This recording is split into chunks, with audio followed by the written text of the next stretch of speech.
nicht auch so spanische Wörter aneinander reihen. Hä? Wieso nicht? Ja, es gibt gar keinen Sinn, was wir sagen. Scheißegal, Hauptsache es klingt geil. Ja, aber so machen wir nie einen Sommerhit. Mal, Bro, die machen das alle so. Die nehmen einfach einen krassen Beat, hauen einen spanischen Text drauf und dann tönt es brutal. Los! Venga para aquí, mi señorita. Una mujer, mamacita. Venga para aquí, mi señorita. Una mujer, mamacita. Playa, playa, playa y toda la noche bailar. Dame un beso, amor, vamos a disfrutar. Playa, playa, playa y toda la noche bailar. Dame un beso, amor, vamos a disfrutar.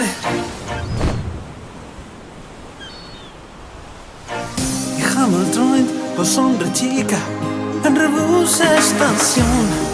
Es geht so betlet, mit kleinen Corazon. Du weißt, ich bin ein Schücher und nicht wirklich shit. Espanol liegt mir gar nicht, drum lang ich sie. Playa, playa, playa y toda la noche bailar. Dame un beso, amor, vamos a disfrutar. Playa, playa, playa y toda la noche bailar.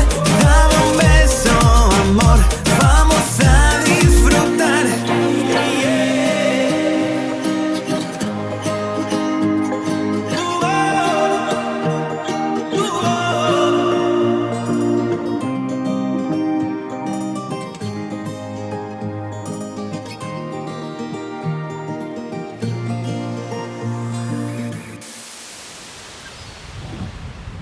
Hey, Rami, weißt du, wie brutal wäre es, wenn wir unseren eigenen spanischen Sommersong hätten?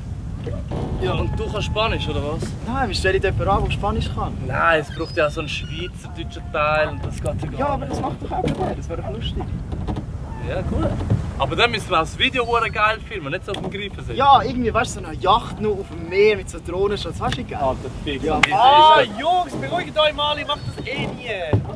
Seid mal ruhig, ich jagen mir alle Fische. Du hast noch nie in deinem Leben gefischt und heute einmal, wo wir können... Hey, jetzt habe ich eigentlich Rami getraut, dass wir unseren eigenen Sommersong können machen.